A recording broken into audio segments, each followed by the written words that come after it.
కాంగ్రెస్ ఎన్నికల హామీలపై మరోసారి ప్రశ్నల వర్షం కురిపించారు కేటీఆర్. ఎన్నికలకు ముందు దానకర్ణ, ఎన్నికల తర్వాత కుంభకర్ణ అన్నట్లుగా ప్రభుత్వం తీరుందన్నారు. సీఎం రేవంత్ తొలి సంతకానికి కూడా దిక్కు లేకుండా పోయిందన్నారు. కేటీఆర్ కామెంట్స్ కి అంతే ధీటుగా కౌంటర్ ఇచ్చారు మంత్రి కోమటిరెడ్డి. అసలు కేటీఆర్ ఏమన్నారో, కోమటిరెడ్డి కౌంటర్ ఏంటో చూద్దాం.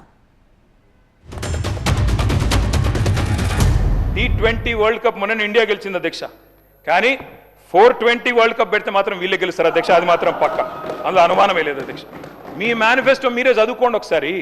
చదువుకొని చెప్పండి ఎన్ని పూర్తి చేశారు, ఎన్ని పూర్తి చేసినారు, ఎన్నిటికి బొందబెట్టినారు, ఎన్నిటిని మంగళం పాడినారు. ఎన్నికలకు ముందేమో దాన వీర శూర కర్ణ, ఎవరు ఏది అడిగినా ఓకే, ఇది అంతే ఇదంతే, మీకు ఇంతిస్తా అంతిస్తా.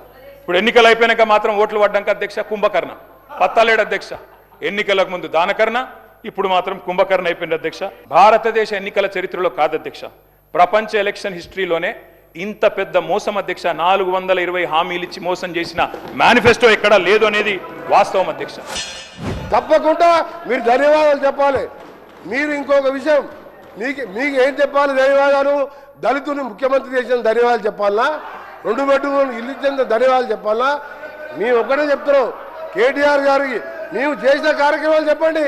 అప్పులు మీరు చేసిన దాన్ని బాకీలు కట్టి ఓ రాష్ట్రాన్ని గాడిలో పెడుతున్న సందర్భంలో తప్పకుండా మీరు ధన్యవాదాలు చెప్పాలి. ప్రజలను మోసం చేసేందుకు మీరు క్షమాపణ చెప్పాలి. మీరు